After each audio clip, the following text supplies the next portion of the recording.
Hi, I'm Karen Hanreddy, sitting in today for Chuck Conconi for Focus Washington. And today we're in Houston, Texas at the U.S. headquarters of Vitol Inc., joined by President and CEO Mike Loya.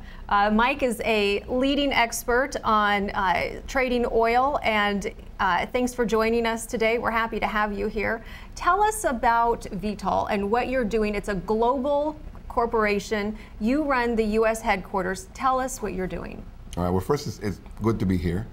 But to tell you about Vitol, first, it's important to understand about the oil markets. The oil markets are global markets, and Vitol Inc. is a part of the Vitol Group.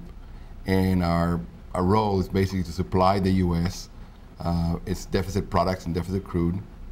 So we import quite a bit of both, and occasionally export from the U.S. as well. So for us, it's to help balance the system in the U.S. And tell us some of the challenges you're facing right now in the oil industry. Well, there are many. Some are logistical in terms of just how do you move efficiently a lot of oil in a often dangerous environment. But also we have to deal with volatility. In other words, the oil prices in the past few months or the past couple of years have been very volatile. They've been changing rapidly. So we have to deal with that as well. We have to be able to bring in the products and be able to manage that risk in order to be able to continue to do that in the long run. And tell us some of the energy areas that Vitol is engaged in right now. Well, we're mainly an crude oil and oil products company. Of course, we do other things as well. We're doing coal, we're natural gas, we're power, but mainly is oil and oil products. And you've recently built a terminal in Florida. What are you doing in Florida? Well, that terminal's in Port Canaveral, which is not too far away from where we launched the rockets, but it's a terminal that's designed to bring in products from around the world into the Florida market. The Florida market does not have any local refineries, so they have to import all their products.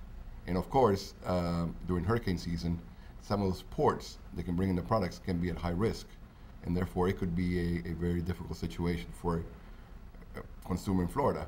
What we're bringing in is another terminal that can diversify their supply and perhaps even enhance their security during hurricane times. Okay, so you're in Florida, but you're also involved on the other coast, Los Angeles, LAX, big airport. And you know, I think consumers think about, okay, oil and gasoline. I think about filling up my car, filling up my truck. We forget a lot of times that to make the country run requires companies like yours providing oil to airlines. Tell us what you're doing in Los Angeles. Well, yes, not only do you have to fill up your gas tank, you have to fill up your airplane tank as well. Right. So that's what we're doing. We do have a company 100% owned by Vitol, in which what we do is we supply jet to the airlines in LAX. And I believe by right now we have about 20% of the market, and it's just part of what we do. And you mentioned the other coast, but in fact, Vitol, I think, is probably in every coast around the world. We are a company that basically goes from port to port, moving oil and oil products around the world. This has been fascinating. I know that Vitol is doing a lot of work around the world, here in the United States, to move oil so that we can move consumers, we can keep the economy moving. I hope you'll join us again so that we can discuss more about what Vitol Inc. is doing. Well, happy to do so anytime. Thanks a lot, Mike. I'm Karen Hanreddy for Focus Washington. Thanks for joining us.